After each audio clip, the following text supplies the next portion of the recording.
Friends, एक बात बताइए, अगर सिर्फ किताबें रट लेने से ज्ञान मिल जाता तो गूगल बाबा सबसे बड़ा संत होता। अगर ऊंची आवाज में मंत्र या आयत पढ़ने से भगवान खुश हो जाते तो सबसे पहले लाउड स्पीकर को मोक्ष मिल जाता। लेकिन कबीर ने हजारों साल पहले ही इस पूरी सोच का फैक्ट चेक कर दिया था, और यकीन मानिए, जो उन्होंने उस समय कहा था वहीं आज सोशल मीडिया के दौर में भी 100% फिट बैठता है। कबीर के समय में लोग अपने अपने धर्म ग्रंथों को रटने में लगे रहते थे।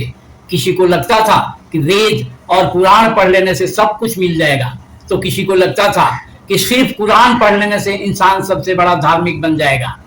कबीर ने कहा, अगर पढ़ने के बाद भी तुम्हारे अंदर इंसानियत नहीं आई तो तुम्हारी पढ़ाई सिर्फ डेटा है, डेटा, ज्ञान नहीं। मतलब information is not equal to wisdom.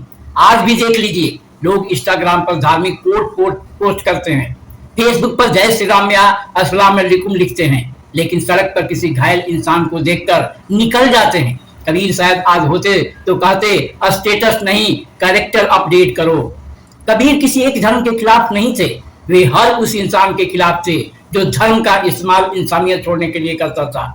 उन्होंने पूछा, अगर पूजा पाठ, यज्ञ या किसी भी धार्मिक काम के नाम पर किसी जीव की हत्या को धर्म कहा जाता है तो फिर अधर्म किसे कहोगे? और उन्होंने मुसलमानों से भी सवाल किया, अगर दिन में खुदा की इबादत करते हो लेकिन रात में किसी बेजुबान जानवर पर जुल्म करते हो तो फिर दया कहाँ गई?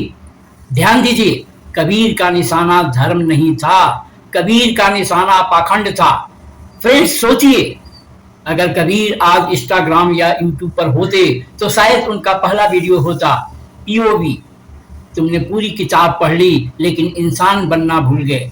और कमेंट सेक्शन में लोग लड़ रहे होते, हिंदू वर्सेस मुस्लिम, जबकि कबीर रिप्लाई करते, भाई मैं तो दोनों से इंसान बनने की बात कर रहा हूँ।